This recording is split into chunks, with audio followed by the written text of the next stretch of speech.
여러분 안녕하십니까? 이충건입니다. 오늘은 김문수 국민의힘 대선 후보 확정, 김문수 후보의 5가지 장점과 대통령으로서의 자질에 대해서 말씀을 드리겠습니다. 아직 이충건 교수방송의 구독자가 아닌 분은 동영상 아래 구독과 좋아요를 눌러주시기 바랍니다. 방송 제작에 다소의 힘이 됩니다. 국민의힘 지도부의 대선 후보 교체 시도가 하룻밤 해프닝으로 끝이 났습니다. 건영세 건성동 지도부 주도로 한덕수 전 총리를 후보로 내세우려던 막장극이 4월 10일 실시된 ARS 당헌 투표에 의해서 무산되었습니다. 후보 교체 반대 의견이 찬성보다 많아 안건이 부결된 것입니다. 김문수 후보는 즉시 대선 후보 자격을 회복했고 오늘 등록했습니다. 국민의힘 지도부가 당내 경선을 통해 선출된 김문수 대통령 후보를 한덕수 후보로 교체하려 했으나 당원들의 반대로 4월 10일 무산되었습니다.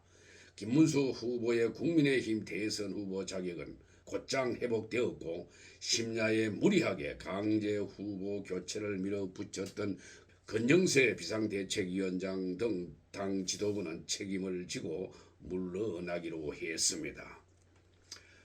앞서 국민의힘은 이날 새벽 비상대책위원회와 선거관리위원회를 열어서 김문수 대통령 후보의 후보 자격을 박탈하고 한덕수 후보를 당내 경선 후보로 재선출하는 절차에 들어섰습니다.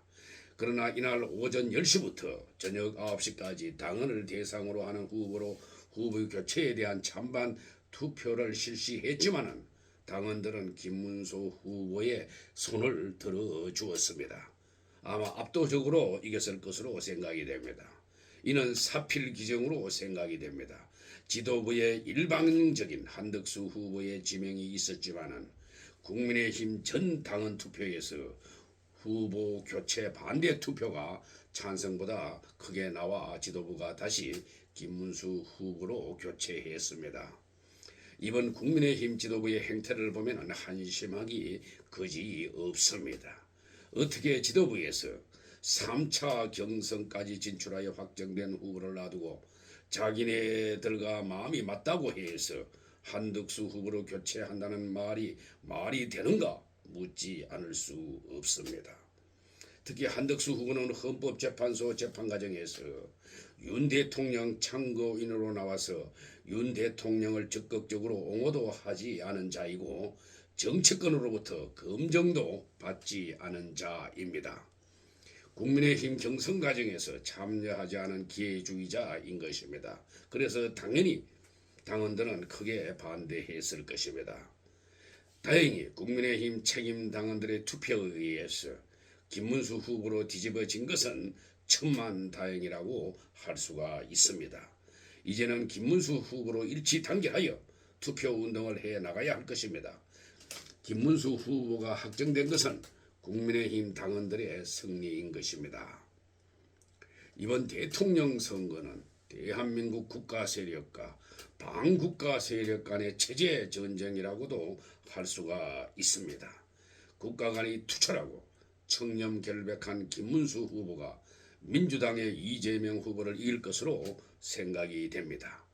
그리고 김문수 후보의 강점 5가지에 대해서 설명을 하면 다음과 같습니다. 첫째, GTX 등 경기도지사 시절의 업적을 들 수가 있습니다. 경기도지사 시절 거대한 반도체 공장을 유치해서 대한민국 경제를 살렸고 GTX를 처음 구상해 오늘의 교통혁신을 열었으며 수도권 통합요금제를 만들어서 하루하루 출퇴근하는 시민들의 지갑을 지켜주었습니다. 판교 테크노밸리와 강교 동탄 고덕 타산 신도시 개발로 미래를 설계했고 경기 남북을 순환하는 버스로 지역균형 발전의 세기를 열었습니다. 한마디로 그는 준비된 대통령이라고 할 수가 있겠습니다. 둘째, 노동운동가로서의 활약하였다는 점입니다. 노동운동가로서의 김문수는 좌파 우파를 막론하고 부인할 수 없는 뛰어난 활약을 펼쳤습니다. 김문수 후보는 정통 강성 보수 지창 기반 속에서 노동운동 경험을 살려서 약자와 중도 확장까지 할 수 있다는 강점이 있습니다. 노동 현장 경험을 바탕으로 사회적 약자에 대한 이해와 공감이 넓다는 평입니다. 셋째, 각종 비리에 관한 논란이 전혀 없다는 점입니다. 어느덧 정치 생활이 30년에 가까운 김문수지만은 인맥과 관련된 논란들과는 별개로 그동안 비리 관련해서 논란이 없어 청렴도에서만큼은 여전히 상당히 우수함을 나타내고 있습니다. 본인이 부정부패와 비리로 유죄를 받은 적은 없고 강하게 의심받은 적도 없습니다. 단순히 본인만의 청렴도를 입증하였을 뿐만 아니라 경기도지사 시절 부정부패 척결을 강조하며 2012년 청년 분야 3개 분야에서 경기도가 최우수 등급을 받기도 했고 취임 직후에는 청렴도 지자체 최하위를 기록하는 경기도가 2013년에는 3위까지 상승시켰습니다. 2014년 국가권익위원회에서 경기도의 청렴도를 1등급으로 평가했지만은 김문수 지사의 퇴임 후에는 청렴도가 2017년까지 한 단계씩 하락했을 정도입니다.